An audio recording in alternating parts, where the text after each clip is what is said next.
We really do. We have a great relationship. I want to just say that the representatives of UK have been so professional, and it's been an honor doing business with all of them, and in particular the Prime Minister. And I'd like to introduce him now to say a few words. Mr. Prime Minister, please take it away.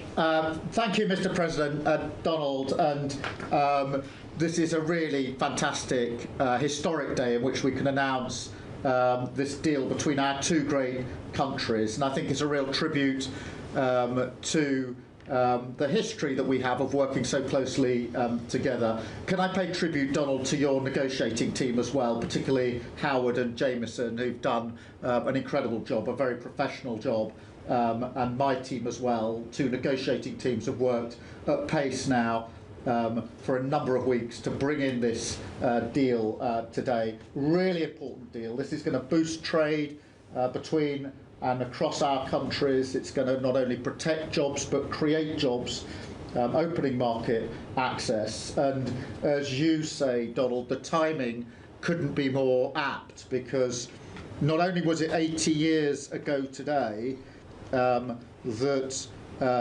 victory came for Europe after and at the end of the Second World War, but of course on that day the UK and the US stood together as the closest of allies. And Donald, I think even down to the hour, because you may or may not know that it was about this time of day, exactly 80 years ago, that Winston Churchill announced victory in Europe, and that led to great celebrations across Europe, across America, but particularly in the United Kingdom.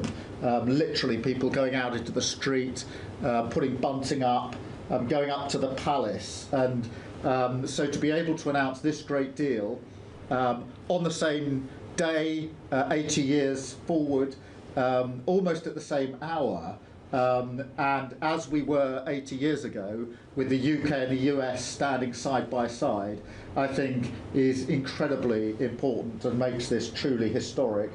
That close relationship has endured over those 80 years. As you know, Donald, when it comes to defence and security and intelligence sharing, of course, there are no two countries that are closer than our two countries. And now we take this into new and important territory by adding trade and the economy to the closeness of our relationship. It is built, as you say, on those notions of fairness and reciprocal arrangements. We've always had a fair and balanced arrangement between our countries. This builds on that, hugely important for sectors like car manufacturing and for steel and aluminium and so many others. And yes, we can finish honing out some of the details, but there's a fantastic platform here, including, of course, on the tech side, where I think I'm right in saying we're the only two Western countries with trillion-dollar sectors when it comes to tech. And in the end, it comes down to, as you say, Donald, economic security is national security. On national security, we've been absolutely the closest of allies for so many years, keeping the peace through that close alliance, that friendship.